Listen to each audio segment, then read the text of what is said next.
আল্লাহ রাব্বুল আলামিনের দেওয়া বিধান অনুযায়ী পশু কুরবানির করার কথা বলে, কিন্তু পশু প্রাণীর প্রতি যে দয়া দেখাতে বলে, একটা কুরবানির মধ্যেও যে দয়া আছে, এটা আমরা অনেক সময় দেখি প্রাণীর প্রতি আমরা দয়াশীল নয়। ইসলাম জবেহ করতে বলেছে, বান্দার জন্য আল্লাহ এটা সৃষ্টি করেছেন, আল্লাহ তার সৃষ্টির জন্য খাওয়ার জন্য এটা দিয়েছেন, কিন্তু তার সাথে ক্রুয়েলিটি করতে দেন নাই। ট্রাকের মধ্যে 8 ঘন্টা 10 ঘন্টা 12 ঘন্টা 24 ঘন্টা নিয়ে আসে, এক ফোঁটা পানি দেয় না, জিব্বা বেরিয়ে যায়, ট্রাকে যেন গাদাগাদি করে নিয়ে আসা যায়। একটা যদি পশু বসে পড়ে তাহলে ওই পশুর জায়গায় আরেকটা পশু নিয়ে ফেলবে, এই জন্য বাধ্যতামূলক দাঁড় করে রাখার জন্য চোখের মধ্যে মরিচ ঢুকায় দেয়। সারা দিন চোখ দিয়ে পানি পড়ে, ও দাঁড়াতে পারে না, খাওয়ার জন্য একটু পানি পর্যন্ত তাকে দেয় না। এইগুলা ইসলামের সাথে দূরতম কোনো সম্পর্ক নাই প্রিয় ভাইরা। এই জন্য পশুর প্রতি দয়া করা আল্লাহ রাব্বুল আলামিন ফরজ করেছেন। এই জন্য আল্লাহ রাব্বুল আলামিন নবী করিম সাল্লাল্লাহু আলাইহি ওয়াসাল্লামকে দিয়ে বলেছেন, ইন্নাল্লাহা কাতাবাল ইহসান আলা কুল্লি শাইইন।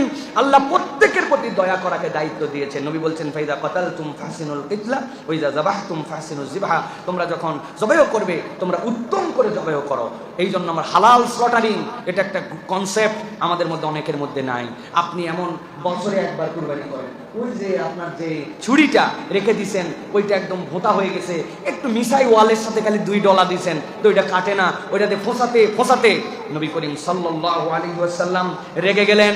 একদিন দেখলেন একটা তার সাহাবী পশুকে মাটির নিচে শোয়াই দিয়ে এরপরে অস্ত্রটা ধার দিচ্ছে, ছুরিটা ধার দিচ্ছে। নবী করিম সাল্লাল্লাহু আলাইহি ওয়াসাল্লাম রেগে তাকে বললেন, আতুরিদু আন তুমিতাহা মাউতাতিন, তুমি কি এক প্রাণীকে অনেকবার জবাই করতে চাও? কত বড় তুমি বেয়াক্কেল যে তুমি তোমার প্রাণীকে আগে শোয়াইছো, তারপরে তুমি তোমার ছুরি ধার দিচ্ছ। কয়বার তাকে মারতে চাও? আগে পূর্ণ প্রস্তুতি নিয়ে তাকে শোয়াও। তোমার অধীন করা হয়েছে বলে তুমি অমানবিকতা করতে পারবে না, কুরবানি করতে বলা হয়েছে বলে তোমার ইচ্ছা মতো যেরকম ইচ্ছা সেরকম করতে পারবে না। নবী করিম সাল্লাম বলেন, হাল্লা আদাত্তা শাফরাতাকা ক্বাবলা আন তুরজিআহা, তুমি তোমার প্রাণীকে মাটিতে শোয়ানোর আগে তার জন্য তুমি অস্ত্রটুকু ধার দিয়ে নাও। সুবহানাল্লাহি বিহামদিহি, হোয়াট এ বিউটিফুল ইসলাম। আপনি কল্পনা করেন একটা প্রাণীকে জবেও করবেন কেমন করে, সেটার ইনস্ট্রাকশন যিনি এইটা যার মাধ্যমে শরীয়ত কায়েম হলো তিনি আপনাকে আমাকে দিয়ে গেছেন।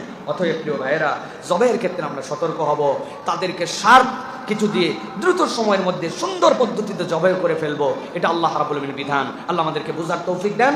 সাথে সাথে হালাল স্লটারিং এর আরেকটা পার্ট যেটা বলেছি, হাতের রক কেটে দেওয়া, পায়ের রক কেটে দেওয়া, এখনো ঠান্ডা হয় নাই তার আগেই হাত পারে চামড়াগুলা ছিঁড়ে ঝুলাই দেওয়া, খবরদার।